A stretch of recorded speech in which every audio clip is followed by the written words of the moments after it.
In this video, I will discuss important concepts of how to learn the spoken English language on a self-paced learning method basis, and also tell you who I'm launching this channel for. My channel will also showcase the experiences, the struggle, and the process that I underwent during the entire course of my journey so far in terms of learning spoken English. You are listening to Ram Ratangwala from a western part of New Delhi, the national capital region of India. So before we go into the depth of the concept for learning English, I should tell you that all the languages around the world have their own importance and value, whether it is Hindi, German, Russian, Arabic, or Mandarin, or Japanese. I always respect all those people who deliver their speeches in their own languages at world stages like cricket match, final ceremony, football match, prize distribution ceremony, etc. And also I respect all those people who at least try to speak their first language with the correct native word or without mixing any English word. Nowadays, it's hard to find people who can speak pure Hindi. If we learn our language correctly, the learning process goes even more correctly for other languages. The important fact we should remember is that students or people who are learning German, Russian, Arabic, Urdu, Spanish, Chinese, Japanese, and even Bengali or Hindi alongside their academic courses are in a far better position. If we compare English learning as a single entity versus at least one out of all those above mentioned languages along with English and even single entity out of them from the viewpoint of business also, originally or biologically, learning two languages or even more than two languages helps us in the long run because it makes our mind stronger and it helps control dementia, for which I'll make a separate video under my Dimension channel. And this is why we should give importance to all the languages of the world. Languages are like goddess of knowledge like Saraswati for us in India because languages are like a pathway or dimension through which we enter other societies or other world, and then we retrieve information or knowledge. So now let me come to the point of discussion of concept of learning the English language for which you had entered my video. From here on, I'll talk straight to the point.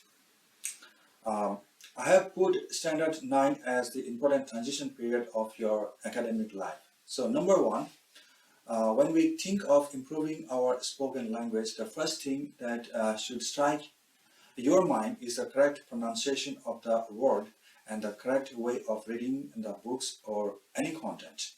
The majority of us neglect the pronunciation. Even I did neglect the pronunciation during my student life, and when I got the chance to speak in English or when I was in English zone, you can say I was struggling a lot. Because of this, my fluency got affected badly. So I would say never ever try to avoid the pronunciation part, or never ever neglect it. Otherwise, you will be in a dangerous zone in terms of English language learning process. And because it is a new age and our world is changing, and then we are going through fourth industrial revolution, so you have to go beyond 101%, and also due to the fact that the native English speakers are watching and studying of how our English and Indian English accent is.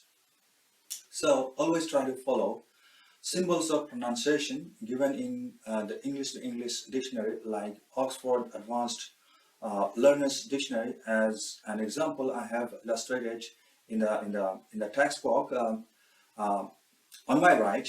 I'll try to make a series of videos on pronunciation later on.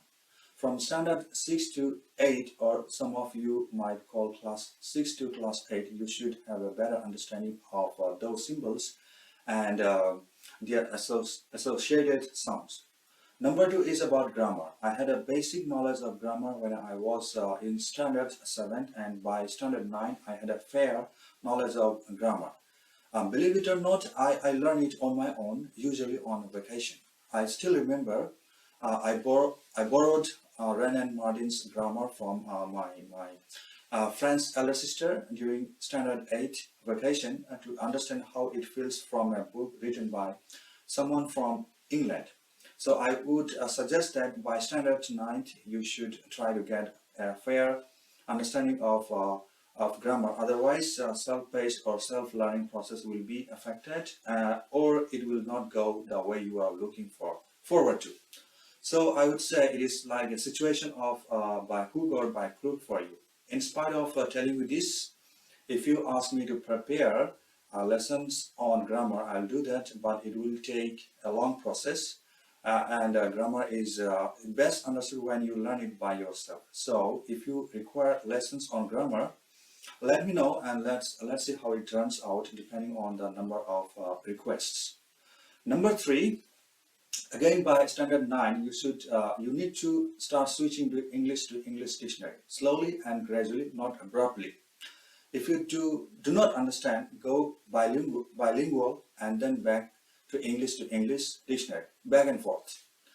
Any one of these dictionaries is just fine, like Oxford Advanced Learners Dictionary, Longman's Dictionary, or Cambridge, but for beginners, Lexico's dictionary is good, I think, though I never used it.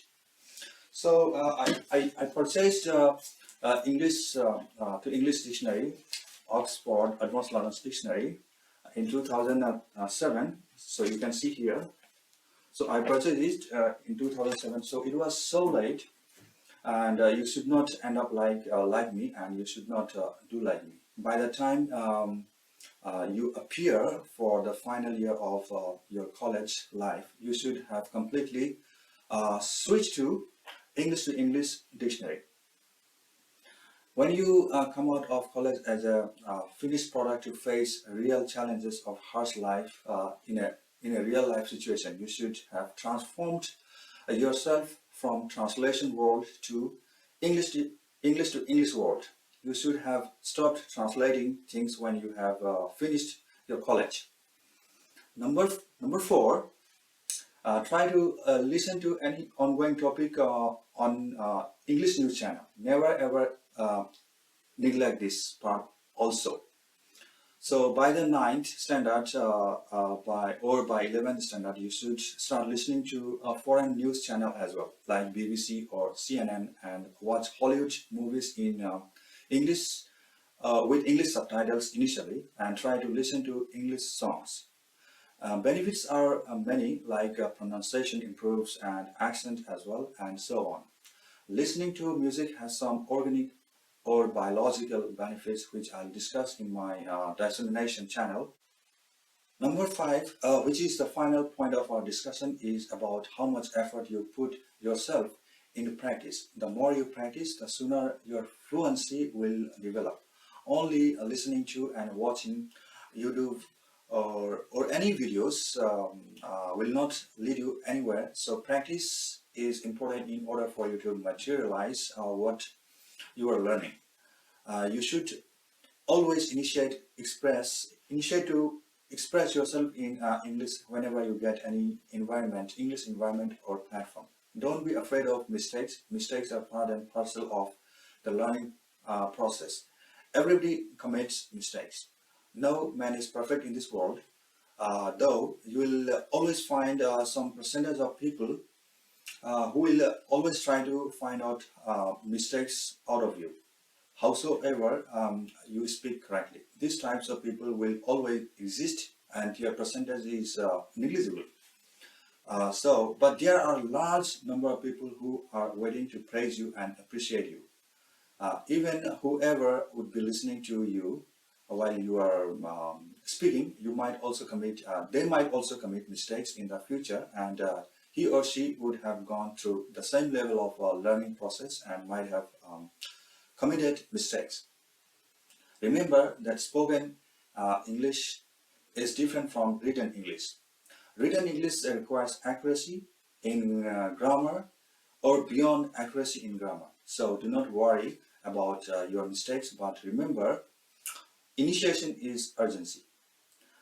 I have only mentioned some of the steps and concepts on the self-paced or self-learning process. After covering all those concepts and steps, um, I would now like to thank you for your time to stay tuned with me till this far. And now let me launch my English channel, language learning channel with you. And I have the pleasure of associating myself with your journey for learning spoken English proficiency and make this world even a more beautiful place. So I dedicate my English language channel to students or people from the government schools, both English medium government schools and regional language government schools. But having said that, it doesn't mean that others cannot access it. I would say it's open for all walks of life around the world if they feel that my contents are useful to them. Most of my videos will have subtitles in Assamese, Bengali, Hindi and Nepali alongside English. Hindi was part of my curriculum till standard 10th in my school in Arunachal Pradesh. So I can read and write in Hindi.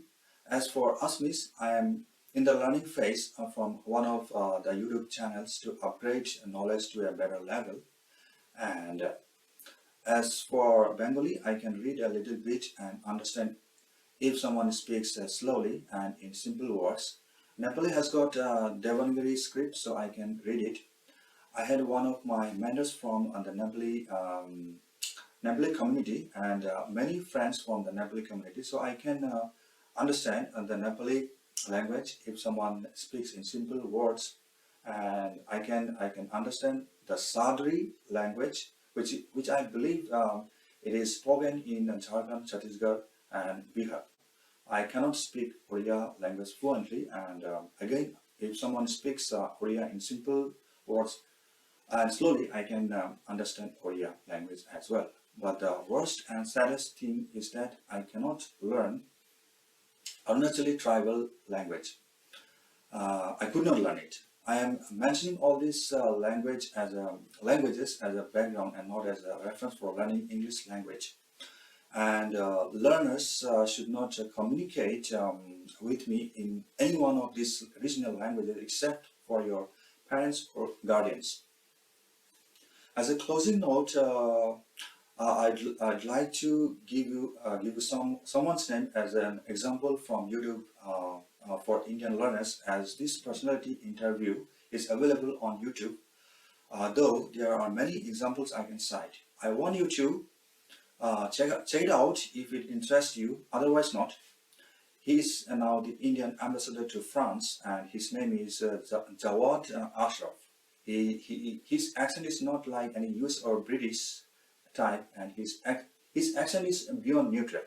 It feels good when you listen to his English from the Indian context.